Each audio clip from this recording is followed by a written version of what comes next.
Welcome to the Vernuccio Novak Report and the American Political Zone. From New York, this is Frank Vernuccio. And from Washington, this is Daria Novak. And from where is Joe Biden? Joe Biden is back in the basement trying to avoid reports about his involvement in the corruption of his son, Hunter Biden. Now, of course, when this story broke, the story behind the story was even as interesting as the main story, as Facebook and Twitter tried to censor the news out of their websites. Daria, what do you think? I think that we've really got to go back and look at what even Twitter had said. The head of Twitter, in a congressional hearing about a year ago, they said that Twitter will not maintain neutrality, that is not their goal. And I think we're seeing this expanded across all of social media today. And I think it is quite evident in the story about Hunter Biden. When we look at how social media controls the conversation, the public discourse today, we have to admit that it is having an impact on the American political landscape, and it's not a positive one. People need to be able to get the news. Today, if we look at where most Americans are looking at the news, Frank, as you know, it's on social media, it's online. If those powers that be decide what we get to see and when we get to see it, to me, that is pure censorship of the media. And this particular issue is one of great concern, not just because of some small issue, but this involves literally the potential presidency of the free world, the leader of the free world being potentially influenced by a communist state or more than one communist nation. You know, Frank, when we talk about minor scandals and blow them up, you know, if some politician is saying a bad word or looking the wrong way at an individual, I understand that that's sensationalist journalism, but, you know, we've got to really look at this particular issue with Hunter Biden as one that has potential criminal implications. This is not about some man saying some lady is a babe on TV or something. You know, it really scares me that the media is so influenced that only shows like ours are talking about this issue with Biden's son.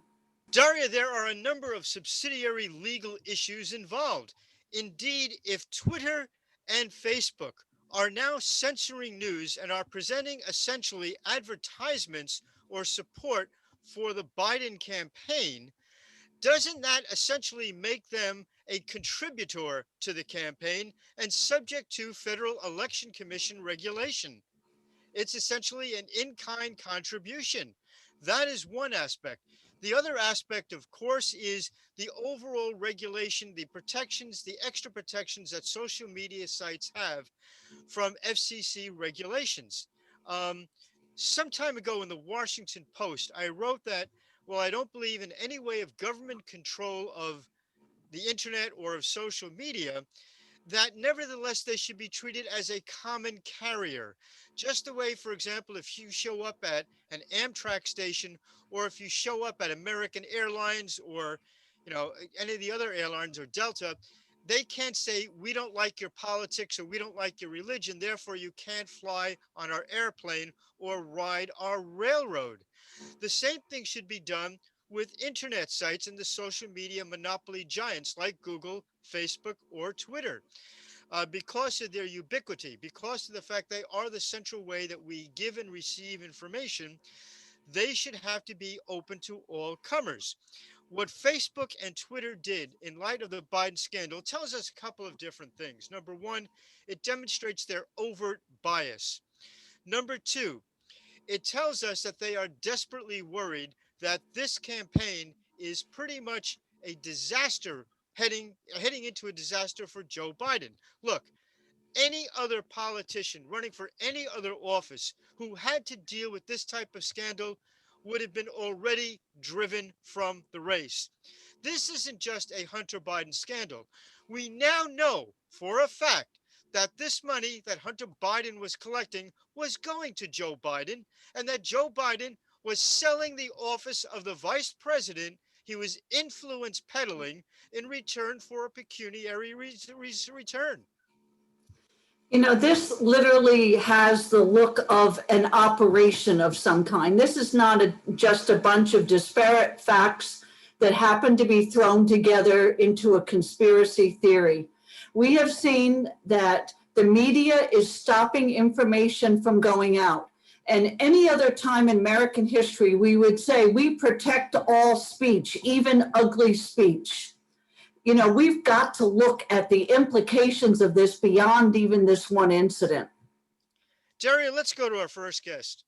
Merrick Rosenberg is the author of several books of personality, the power of personality. He's the CEO of Take Flight Learning, a training company that has worked with hundreds of thousands of people around the world. He's the leading authority in how personality drives success. Merrick, welcome to the Vernuccio and Novak Report in the American Political Zone. Thanks for having me, Frank. You know, personality, of course, is vital in politics as it is in every other endeavor. But are we seeing, particularly in this race, treating it more like a campaign for prom queen than for president of the United States based on the personalities of the individuals running? I think that's been true for a long time. I think as we look at the personalities of presidential candidates, there's a pattern that the big personalities tend to win over the more reserved personalities. It really has become a personality contest. You know, if you go back to 1960, the folks who watched the first televised debate, the Nixon Kennedy debate, if you listened to it on radio, you thought that Nixon won the debate. If you watched it on TV, you thought that John Kennedy won the debate. Are we seeing something similar now? We are. It's really the media which has changed everything. In fact, you can go all the way back to 1932. And I'll give you a pattern that shows how in 22 straight elections, personality has won the day. You can see I've got these four birds that I use to link to personality. You've got eagles that are take charge and assertive and direct. Parrots, big personalities, charisma, fun, enthusiastic. Doves, more compassionate, empathetic. Owls, logical, analytical. And what happens is in every election since 1932, 22 elections in a row, the big energy of that eagle confidence, that parrot charisma beats those more introverted, more reserved doves and owls. And they do it every time. So, Merrick, if we look at this current election cycle, we see that in 2016, Trump was very outspoken, that big personality that you just spoke of. People accepted that during that election cycle. They've seen it for probably the first time in history where a president has been on, tweeting and in the media to such a high level across every news cycle for 4 years. Do you think that people will react to his personality the same way after judging him for 4 years as they did 4 years ago? I think we're seeing something different now. If you look back in 2016, you had Donald Trump, big energy eagle, against Hillary, more of an owl, that policy wonk, very logical, shared tons of data. Eagles beat owls, they do it every time. But what happens is when you overuse your strengths and you take directness and dial it up, it can be seen as abrasive, or you see confidence and you dial that energy up, it can be seen as arrogance or even narcissism. And so Donald Trump has taken his personality and what was his greatest asset, it has been his greatest asset throughout his entire career, has now become a liability because he's overusing his strengths. And when you overuse your strengths, they become your weakness.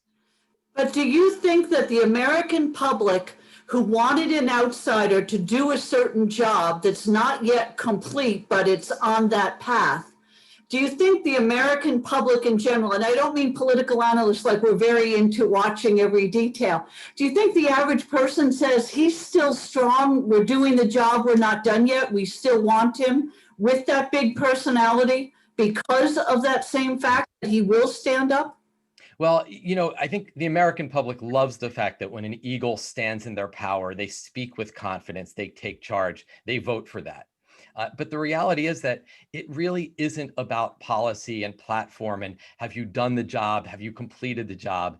If you look back in time, Personality has won the day, whether we've been at war or at peace, whether the economy is booming or whether there's a recession. Those big energy personalities win. The reality is his style should beat Joe Biden. Joe Biden's that parrot, but he's much more of a dove in this election. He's been focusing on empathy and connection and compassion. Eagles beat doves. Joe Biden should not win this election, but because he is overusing his personality so significantly, it may not matter what he's done. What matters is how he's doing it. How does this dovetail basically into a social media personality? Um, Clearly, President Trump has a very specific Twitter personality. On the other hand, we've seen, particularly in the past week or so, the media barons over at Twitter and at Facebook use their ability to censor out one of the two candidates, in this case, President Trump. Yeah, in fact, media is the reason why big personalities win. If you go back to 1932, FDR's big booming voice over the radio beat Hoover. You go back to Kennedy and Nixon, as you said, and Kennedy's parrot charisma beats Nixon's owl. And now in social media, when you have someone who's that owl style, you can't tweet out policy. Elizabeth Warren was selling shirts that said Warren has a plan for that. You can't fit a plan in a tweet, but you can fit big picture vision. You can put a sound bite. And with social media, the bigger personalities are going to be even more aided by social media now than even just radio or TV helped those big personalities. So I think it helps somebody like Donald Trump. How does all this fit into the debate personality of the two candidates? Clearly, the president has a distinct feeling that the debate moderators are tilting the field against him. Joe Biden has seemed a little bit more laid back, and has seemed to take advantage of the fact that the moderator seems to be more comfortable with Joe Biden's laid back style than with Donald Trump's hyper aggressive style. Yet you're looking at personality. You're looking at Donald Trump's eagle in a debate. Eagles attack. They attack their opponent. They attack the moderator. They attack the questions. And when you take away the ability to attack and you minimize that, you're taking away his core strength. Joe Biden, as a dove, he's being very dove-like in this debate. In the last debate, is very patient. He's happy to follow the rules. Wait until he stops talking, then I'll speak. Joe Biden looked right at the camera. He was looking and talking to the Americans. That's what a parrot does. That's what a dove does. If you look what Trump did, he was looking over at Biden. He was looking to his left the entire time. It's almost as if he was looking at his prey. And taking away that ability to interrupt takes away that key strength of the eagle, which is I want to attack when I want to attack. You know, Merrick, when I was watching the debates, obviously we saw a very high level of interaction on Trump's part with the moderators, with Vice President Biden. But it was actually, at least in my opinion, what I expected to see. So to me, it wasn't that he had ramped up the attack. This was his modus operandi, if you will. So for me, it wasn't a negative, and I don't know if other people reacted this way, but it wasn't a negative that he was very aggressive. I wanted to see that he still was very aggressive, that Washington had not consumed him and changed him into just another politician.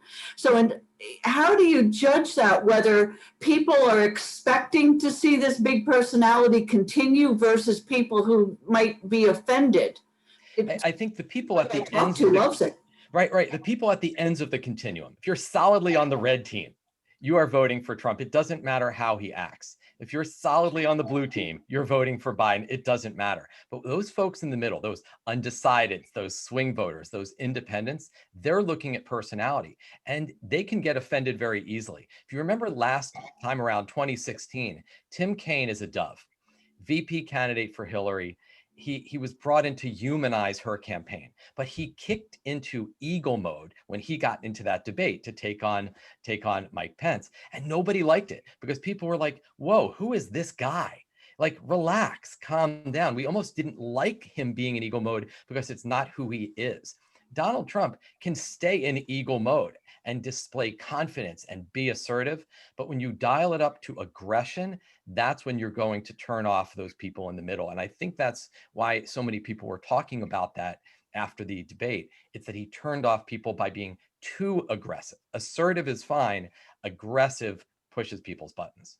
One of the Now, key factors in this campaign is not going to be what you see on TV, what you hear on radio, but how the internet displays the candidate. What kind of picture does the uh, internet give of the candidate?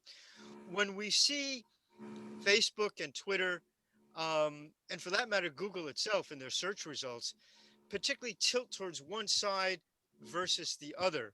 Does that take away to some extent the ability of the candidate or the individual to project their own personality, and instead they are pictured the way that social media barons want them to be pictured rather than their true personality? I think what happens is that there's going to be certain keywords that are going to be associated with every candidate. You see somebody like a Joe Biden, you're going to see words like empathy. If there was one word that captured the essence of the Democratic convention, it was empathy. Everything they talked about was he's just a nice guy. He talks to everybody. He'll connect with you on the train. He'll give you his personal phone number. And so I think what we're seeing is that when you Google people like a Donald Trump, if you typed in a word like aggressive, you're much more likely to find Donald Trump's name come up. If you type in a word like empathy, you're much more likely to find Joe Biden's name come up. And that's because they're pushing their personality out there. And Google search engines are going to pick up on keywords. You're not going to type in aggressive and see Joe Biden. You're also not going to type in empathy and see Donald Trump. They are who they are. And that's what we're going to find when we search for them.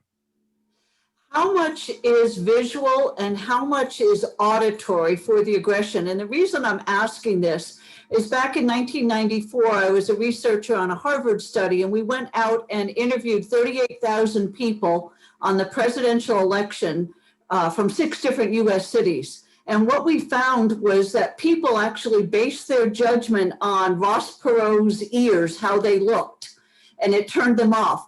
And if a woman liked Hillary Clinton, the husband tended to vote against her or be against her, Bill Clinton, because if the wife was attracted to him, the husband didn't like him.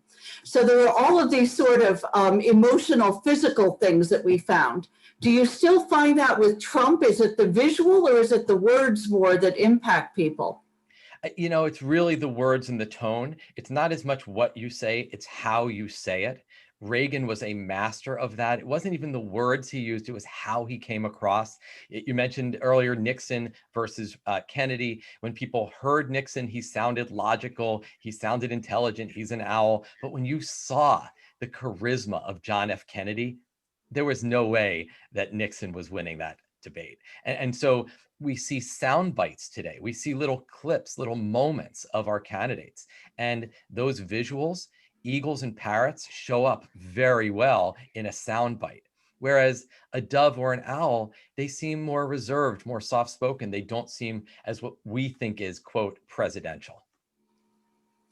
How do you think people perceive the concept of presidential these days? Some will perceive someone who's strong and vibrant as being presidential material. Others, someone who, as you said before, with Biden is empathetic. Has that changed over the years? It really has. If you went back prior to 1932, when it's the first time we had radio, first time we could hear a candidate, owls and doves won all the time. They regularly beat eagles and parrots. First 5 presidents of the United States were owls. 6 presidents leading up to the Civil War were doves. And the reality is that the personality doesn't determine how successful they'll be as a president. I see this in business. You take someone like a Bill Gates, is an owl, self-made billionaire. Richard Branson, parrot, self-made billionaire. Howard Schultz, a dove from Starbucks. Steve Jobs, eagle. Those are 4 self-made billionaires: eagle, parrot, dove, owl. Their style did not determine how successful they would be, but it determined how they go about being successful. But in the United States, we do have a personality bias. We think that the charisma and big energy personalities are more successful. It's not necessarily true. Does that depend to some extent on the challenges of the day? One would imagine that if the challenges are mostly internal, perhaps a softer personality, a more empathetic personality is one that is perhaps more desirable. But when there is a threat of war, when there's a threat of some major disaster, then the eagle personality tends to be one that the voters will go towards. You would think so, but not necessarily. I mean, look at Eisenhower. Following World War II, he was that dove owl combination. We would think, all right, even a general like that is going to be an eagle. But yet he really was not. Didn't even like war. He just was really a peaceful, gentle soul. I mean, and you have different presidents at different times. During the Civil War, we had Abraham Lincoln, who was a dove. So it's not necessarily true that during wartime you'd want an eagle. If the economy's failing, maybe you want an owl to assess it.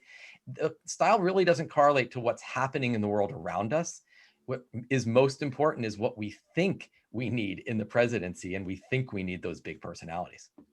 So Merrick, if we look at Trump as the eagle and Biden as the dove, and you say both of these could be successful, what would each of these personalities need to do to win an election? I think let's take Trump first. I think what he's done is he's used his personality to get him where he is today, but he needs to dial it back just a bit. Now, it may be at this point, we know who he is. I would have probably given this advice a few years ago. That's probably what he needed to do. I mean, if you think about Trump, if he did everything he did, signed every executive order, every policy decision, but did it with Reagan's personality, we wouldn't even be talking about this election. It would be game over for Joe Biden.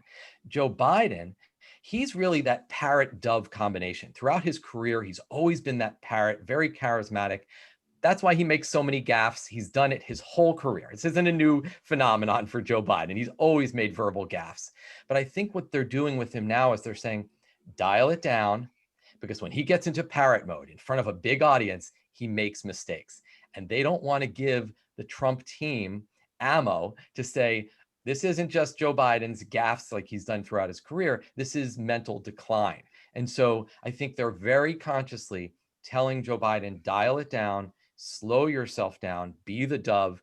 My advice, though, would have been get him out there and be the parrot. Parrots can fight against that eagle. They both have charisma. So it's kind of an interesting strategy that they've gone the other way. And I think they're trying to fill that empathy gap between Trump and Biden. But I would have told Biden, be the parrot. I guess the question is whether they've dialed it back for Joe Biden because that's just his personality, or that's what his capability is right now. I think certainly on issues, President Trump, outside of COVID and perhaps even including his handling of COVID, had a fairly successful presidency with the economy, foreign affairs, and things of that sort. The Obama Biden presidency seemed to have been fraught with a lot of problems not solved, problems addressed incorrectly. So, do you think, though, that at this point, that problem, that personality is at the point where it's almost more important than accomplishment, that it's more important than ability? Certainly, in the Yeah. case of Joe Biden, you mentioned his history of gaffes, and Daria and I have looked in the past at some of Joe Biden's debates and appearances before. There is one going back to 2012 where he was as vice president debating Paul Ryan, and a number of people who watched that debate got the impression, frankly, that Joe Biden was either drunk or on drugs. He was laughing, he was guffawing, he was making funny faces. Um, do you think at this point, though, that we're simply voting for the personality rather than the policy that the candidate is presenting? I do. If you go back to that Paul Ryan debate, I think what Joe Biden did in that debate was he dialed his parrot energy up too much. That's what parrots do. In fact, he did it a lot in the last debate that we just saw. When he heard something that Trump said that he disagreed with, he laughed it off. That's what parrots do. But he did it a lot with Ryan. But I do think so. In fact, I think even Trump knows this. There was in the interview with Chris Wallace. Chris Wallace was kind of poking at him a little bit and said, Fauci's approval rating's higher than yours. What do you make of that? And Trump looked at him and said, there must be something about my personality that people don't like. And I was like, yes, this is a moment of clarity, of self-awareness. He is right. This is a referendum about Donald Trump's personality. It's not that they're necessarily voting for Joe Biden. I think a lot of Republicans are going to vote for Biden, but it's not that they're voting for Biden. they're voting against Trump's personality, not his accomplishments, but the way he goes about doing them. Is there also a factor where the candidates are perhaps more or less malleable to the people giving them advice? Uh, One sees, for example, the Biden campaign, he does seem to be very open to the suggestions of very bright people who are telling him, say this, do that, do the other thing. Whereas I think we can fairly well assume that a meeting of Donald Trump with his advisors is Donald Trump telling the advisors what he's going to do rather than what they're going to suggest for him to do. Without a doubt. I think that people are much more malleable in terms of their policy and what they're believing in and what they're going to promote. It's very difficult for an advisor to say, you need to be more like this personality. No matter what you do, Trump is not going to be the dove. It's just not happening. I mean, you take a look at various presidents, they are who they are. And so I think they're malleable in terms of their policy positions, but not really in terms of their personality. Merrick, what do you think the final days of the campaign is going to, or what are they going to look like? Do you think we're going to continue to see the same personalities that you've described to this, or do you think that Biden will come out of the basement at some point and maybe Trump go back into the coop? I think we're going to keep seeing what we're seeing. I think what happens is when you get under stress, you tend to overuse your strengths. I think we're seeing a little bit of Trump in a stress mode here. And when you overuse your personality, I think we're going to see more tweets. I think we're going to hear more about, is the election rigged? Because Eagles do not like to lose. Even as children, when children feel an Eagle child, if they feel like they're about to lose a game, they take up their toys and they go home. No Eagle president in the history of the United States from 1789 to today, no Eagle incumbent president has ever lost a presidential election, their second election. None. And so, but there were two, Truman and LBJ, who dropped out. They were Eagles who said, I'm not going to run a second time because they didn't want to lose, because Eagles don't lose. So I think we're going to see Trump talking more and more about, if he feels like he's going to lose, why, if he loses, he really didn't lose, because Eagles don't like to admit losing. Frank, I don't know what it says, but an eagle's my favorite bird. Merrick, it's been fascinating. Where can our listeners and our viewers learn more about you and your work? If you go to takeflightlearning.com, I work with a lot of corporations, leaders, teams, teach them how to step into the power of their personality, and Personality Wins. Who Will Take the White House? How We Know is my latest book, and you can get that on Amazon, wherever online books are sold. Fascinating. Thank you so much, Merrick. We look forward to our next conversation. Thank you. Thank you. Yeah, it is, Dari. It is going to be interesting to see in these last couple of days whether the candidates try to fill in the areas where they've been perceived to be weak or behind, or whether they're just going to double down on what they have done throughout this entire campaign. You know, Frank, it's a little bit hard to hear you. I'm sorry on that last question that you had. I said, I wonder whether in this campaign, in the last couple of weeks of the campaign, whether there is going to be a doubling down of the candidates on their personality, or whether they're going to try to soften their image in the way to make up for their shortcomings. Well, you know, according to what Merrick said, we're going to see more of the same. And I really can't see President Trump changing in the final 2 weeks. You know, a lot of the polls that I've seen don't capture the information from conservative and Republican voters who don't want to give their opinions. I think that the president has probably been advised that while it may be somewhat of a close race, that he's ahead. And I'm sure that he feels, or I'm pretty confident he feels, that more of the same will get the same results as in 2016. I wonder too whether this emphasis on personality is a way of avoiding, though, a really substantive discussion of the issues. I opened up the conversation by saying, I hope people don't take this election for president of the United States the same way they would take an election for high school prom queen. But unfortunately, if you look at a lot of the comments from even the most so-called respected newscasters, it seems to be more about personality than about the issues. You know, I if I was going to, God forbid, have heart surgery, I really wouldn't care whether my heart surgeon was an SOB. I wanted to make sure he was the best darn heart surgeon I could get acquainted with. But the position of president is so vital, and yet we spend so much time talking about his personality rather than the policies of the individuals involved. We've gone through 4 years, or 8 years actually, 8 years of policy failure under the Obama administration. And we had about 4 years of really policy success under the Trump administration. Yet what you see on the news, nightly news, is more about, well, President Trump has an ego, or President Trump is blunt, or President Trump isn't pleasant. Um, I don't really care, frankly, about how nice they are. I'm not looking to go and have a beer with the President of the United States on a Friday night. I'm looking for him to keep my country safe and prosperous. I'm reading this book. It's called Culture Wars, and it's really interesting. It's called The Myth of a Polarized America. And what it basically talks about in politics is that we Americans are relatively conservative, the vast majority of the country. The polarized part becomes the activists on each side. And if you look at the results of the 2016 election, before the vote actually was counted, we were told, oh, we're moving to the left. A Republican can't get elected. There was just such an expectation that Hillary Clinton would be the next president. Yet what happened is when the vast majority of Americans came out and voted, we saw obviously that Trump won the election. We tend to go toward the center. I don't think we're going to see extremes in this election. And if you look at Kamala Harris, she is one of the most left-wing liberal senators, if not the most liberal senator. And I think that in this particular election, that's also going to count, Frank, because personally, I don't think that Biden could make it through the next 4 years in office.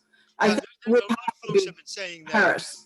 that the vice presidential debate between Kamala Harris and Vice President Pence was perhaps the most consequential vice presidential debate of all time, because you saw someone in Kamala Harris, combined with what we know of her record as being the most extreme left-wing senator possibly in U.S. history.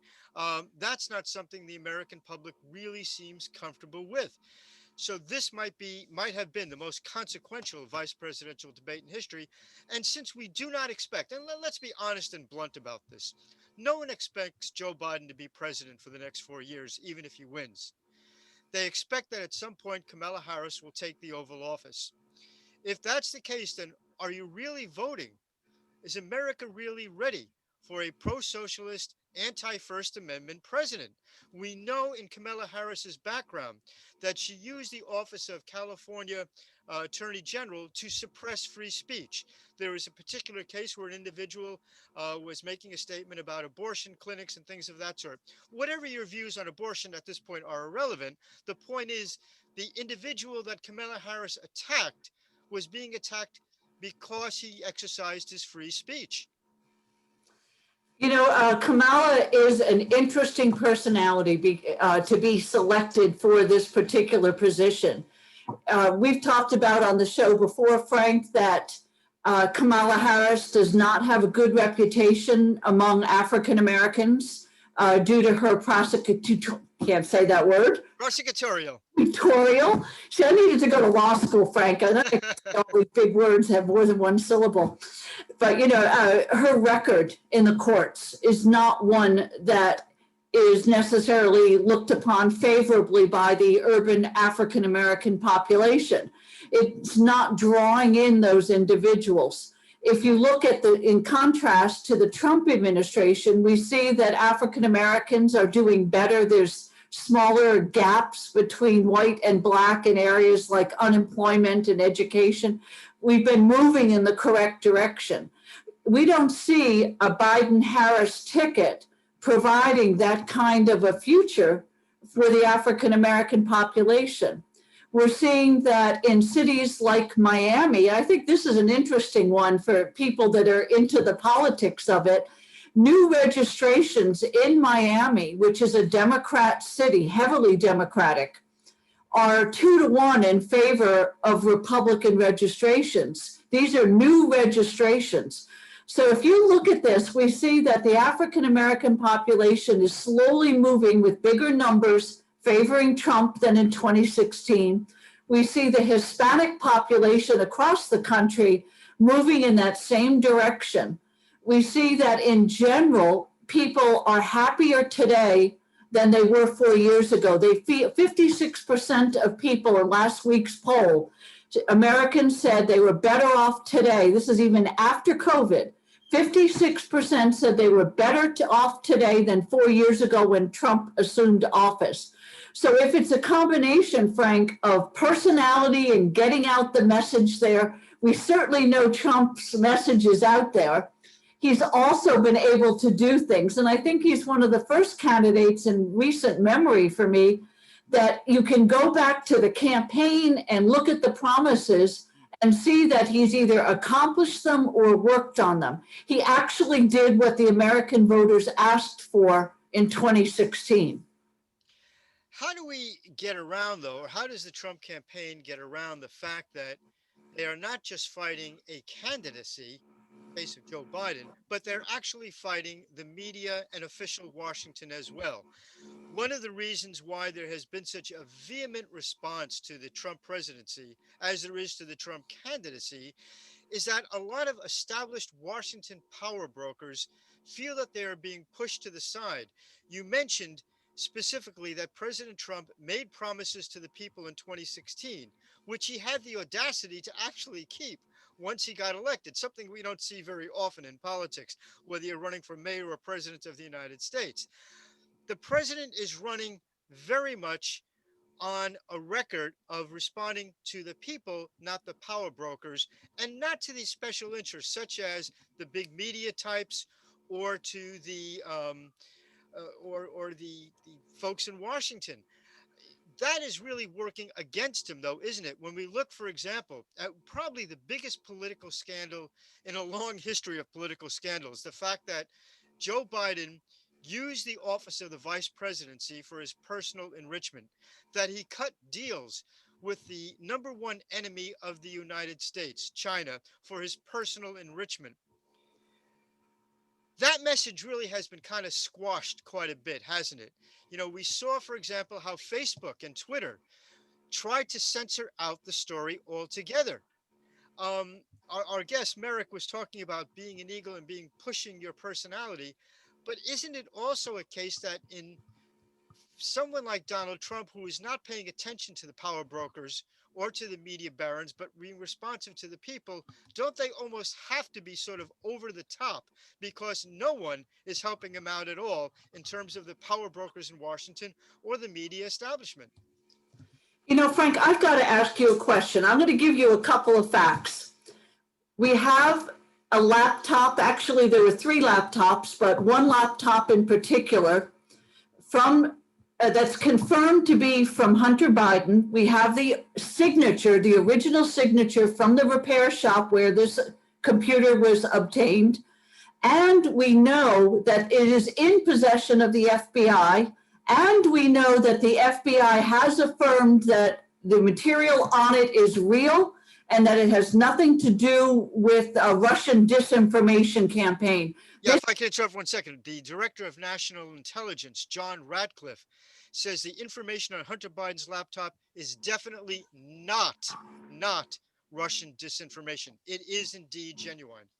Correct. So given this information, and now add in the fact that it has to do with corruption and potentially things that are dangerous to American security in the sense of could there be a betrayal, literally traitorous activity, either in the past or in the future, by a candidate for president of the United States. With those facts, Frank, do you think that we should, as the American voters, be allowed to hear and see everything that's going on? Or do you think that social media should be able to say, well, there may be some question over this, whether it's real? Well, let's see what this is really all about. Trump did run against the power brokers. You know, traditionally, the power to censor has been on the part of the central government, whether you're talking about, Russia or China or Nazi Germany, all the same, basically. But we're entering into a different era where there's two potential sources of censorship. One, of course, is the government. But the other, now that our information has become so centralized with Facebook and Twitter and Google, that there is a new possibility of censorship.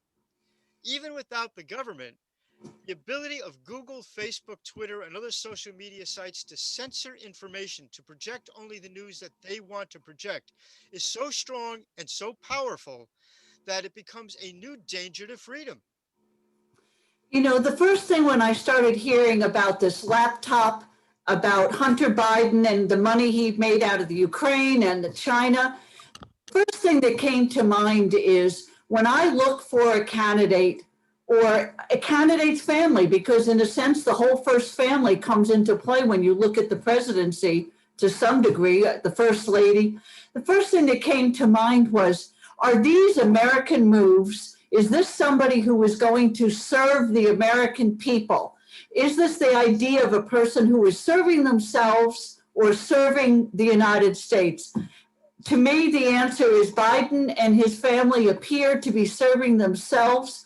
And we have a president currently who had money coming into office, is not trying to make money from this position. In fact, he's donated his salary back to the government, to the Treasury or wherever you donate it.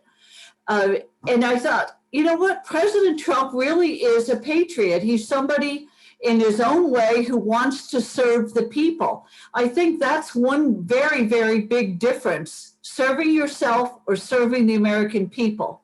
Big difference between these two candidates. The conversation over kitchen tables and over water coolers at the office has always been, how come a guy gets elected or a gal gets elected to office and they're maybe upper middle class, they're in office for 2 years or 4 years and they come out to be multi-millionaires. We've seen this happen in every sort of position, federal position. Guy gets elected to Congress and 2 years later he's extremely wealthy. President Trump sort of broke the mold. I think he's the only president who's going to leave office poorer than when he went into office.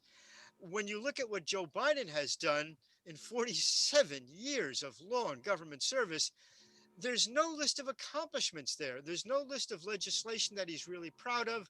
In fact, he tries to hide some of the legislation that he signed on to. But he certainly has become extremely, extremely wealthy. Now, if you could say that he just became super intelligent, that's one thing. But we know his level of corruption through his son Hunter, and that becomes a major issue. Daria, let's go to our next guest. Brad Johnson was one of the most interesting guests we've ever had on the show, a former station chief for the Central Intelligence Agency, and now serves as the president of intelligencereform.org. Brad, welcome back to the program. Thank you so much. It's always great to speak with you. Brad, we've just heard that the Director of National Intelligence, John Radcliffe, has affirmed the fact that Hunter Biden's laptop is not Russian disinformation. How significant is this? Well, pretty significant. Of course, that's the only defense that the Democrats have as they circle the wagons around their candidate Joe Biden in the presidential elections. So that's really the only thing they've got, is saying it's this continuation of this Russian disinformation campaign, which they've been saying that since 2016. So it's kind of a run-out excuse at this point. And it kind of reminds me of the old movie or the old TV show, The Brady Bunch, where it was just a common line in the Brady Bunch for one of the daughters to go, Marsha, Marsha, Marsha. And in this case, it's Russia, Russia, Russia. So the Democrats are all running around going, oh, it's Russia, the Russians are coming. All complete nonsense. So we just had the head of the intelligence on the Democrat side in the House, which is the majority side, which is Adam Schiff. He was the one that 3 or 4 days ago was saying that this is a continuation of the Russian campaign. But the number of problems that are with that story are just overwhelming. I mean, that is falling into the category of tinfoil hat conspiracy theory sort of stuff. So, I mean, Adam Schiff has become a wild-eyed conspiracy theory kind of guy. And here's just some basic facts that destroy that argument. One of us is that Ratcliffe, the DNI, Director of National Intelligence, has said that information did not come from anywhere in the intelligence, and he added, nobody in the intelligence is suggesting that that's true either. So two big things, but also several news agencies have gone out and independently confirmed those emails. And Fox News was one, and one other, and I believe the New York Post also independently confirmed. So what they're doing is taking emails that Hunter Biden sent out, and those emails were written to a number of people. So these news agencies go to those people and say, on this date, did you get an email from Hunter Biden? And is that a normal thing? And they're all going, yeah, that was part of our exchange. So Hunter Biden was, the person who received it was in contact with Hunter Biden, was exchanging those emails. So 100% absolutely confirmed to be emails that Hunter Biden was sending and receiving, and not by one source, but multiple sources. So there's zero chance that it's true, absolutely zero, but it's true that it's some sort of Russian conspiracy, wacky theory thing. And Adam Schiff is lying knowingly to the American public that he's pandering to his base. They want to hear all this stuff because there are a few crazy conspiracy theory leftists out there that want to blame the Russians for all things of the world. But it's completely non-fact-based. It's conspiracy theory based. The fact is, these emails, these videos of Hunter Biden are real, and they show, I think it's absolute proof, and it's pretty hard evidence that there's a lot of corruption from Biden, and that they've been taking payoffs at least in China and Ukraine and a number of other countries. So that's a big deal. There are some criminal liabilities in this thing. That is a very serious problem for candidate Joe Biden and a number of members of his family, including Hunter. How significant is the danger that if in fact this is true, which it appears to be 100% certain now that these allegations against Hunter Biden and therefore Joe Biden, since he personally profited from this, are true, how much control would that actually give a foreign power over a Biden presidency? I mean, the fact that they could use this information to blackmail him at any point, how great of a danger is that? Well, that is an extraordinarily interesting question, and the answer is it's going to vary because, for example, let's just use the case of China, because they were apparently making at least one deal where they were going to get a $10 million payoff out of the Chinese. So how much control does that give them over Joe Biden? But it's also how much control, direct control, do they actually want? Do they want to blackmail Joe Biden and say, you local boss, you don't go to the bathroom without asking us first, sort of thing? Probably not. So I don't think the Chinese would be that heavy-handed. I think they would be comfortable in the position of having a lot of influence over an individual. And for example, I mean, there is a case out for Feinstein, who's a senator from California. Her husband and his tax declarations that they have to do their disclosures every year. He's got an investment firm out there and has made something along the lines of $200 or $300 million by doing business with China, according to their own disclosures. Now, what Dianne Feinstein says is that there's a firewall between what she does and what her husband does. That's her claims. I mean, okay, great. That's her excuse, I guess.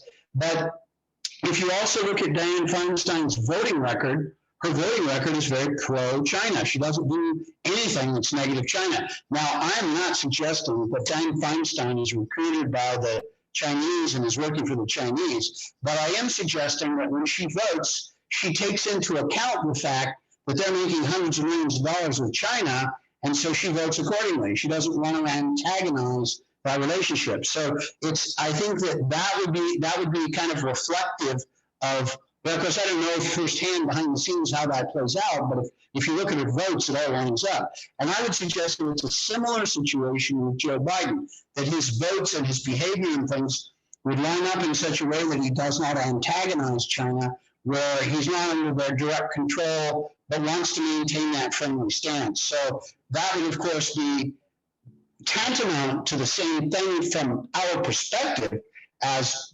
American patriots, because he's not going to be necessarily acting in the best interest of the United States when those interests diverge from those of China, which is pretty much all the time. So it's just as dangerous, even if he's not under complete control. It would make him subject to blackmail. So yes, that is like theoretically something we would want to keep our eye on. But I just don't think the Chinese would play it out that way. I think it would be too heavy-handed. From an intelligence perspective, for example, if the shoe was on the other foot, I would not blackmail and beat up the Chinese leader. I would try to keep it fairly cooperative, keep the bread buttered sort of thing, keep him interested in doing business with us, knowing that most of the time he would be willing to play ball. That would be my goal. Brad, there are different opinions in the Justice Department, in the intelligence community in general, about whether or not we should pursue some of these investigations in the middle of an election cycle. We're down to approximately 2 weeks before the election. Do you think this should be continued after the election, or do you think we should continue this now in the month of October? Well, I personally am a little bit critical of U.S. Attorney General Barr for his conservative stance on some of those issues. Now, some of the more recent things, and maybe the center of U.S. Attorney John Durham's report can remain until after the November 3rd elections are over. That's fine. But some of the elements of this are 4 years old. They're almost 5 years old. And I'm referring specifically to, for example, the abuses that took part of using the FISA warrant that was there. Am I getting anyway? The FISA warrant was something that took place so long ago that there's no reason not to push that forward. So there's illegal things that were done there, fraud and abuse of some sort, or perjury, and that's the type of thing that should be coming out now, because it's so old. They need to get with it. Do you think that the implications of all this coming out at this point in the campaign make it almost untenable to support Joe Biden at this point? I mean, is the danger is so clear and so evident. Do you think that Americans, whatever their political persuasion, should feel uncomfortable with voting for a candidate like Joe Biden who has these problems? I think there's going to be an element of that. I don't think this is going to be a huge factor, at least in my opinion. There's always 20% of the vote on the left that's hardcore that will vote for Joe Biden no matter what. And I'm talking about out of the population who votes. So those people are going to vote for Biden, and they'll vote the Democratic ticket up and down and don't care. Where the independents come into play, and a few of those people, there's a fairly large percentage, supposedly around 15%, who are undecided. I think within that group, there will be some impact for something like this. But I think most people have made up their mind. There is that kind of large group of, say, independents who are undecided. But I don't think that is going to really be a factor. Frank, I think we've lost Brad. We'll try to bring him back in just a moment. As always, it's been fascinating. I look forward to our next conversation. Frank, thank you so much. It's always great to speak with you. Thanks. And the organization is intelreform.org. Thank you, Brad. Okay. Daria, I don't think we've ever seen an election come down to this type of point at the end. I mean, it's almost something written by a Hollywood scriptwriter, where you see something as utterly dramatic as the complete evidence of corruption of one of the two candidates. But the media being so wholly on the side of that same corrupt candidate. it is almost a Hollywood type of ending to a presidential campaign. You know, this is going to be an amazing October, November. We'll just have to see how it plays out. It is. To our audience, thanks for tuning in today. We welcome our newest radio affiliate, Net Talk America in Washington, D.C. at 96.7 FM. We're broadcast throughout the United States on radio and television and worldwide on the web. Watch us on Roku, public broadcast stations, and on the AM/FM 247.com network. You can access our program anytime on our website at usagovpolicy.com. We're sponsored by the New York Analysis of Policy and Government, a division of the American Analysis of News and Media, Inc., and the Institute for American Politics. Email us at truthinradio@gmail.com. Our producer is the amazing Abigail White, and our director is the brilliant Jeff Hansen.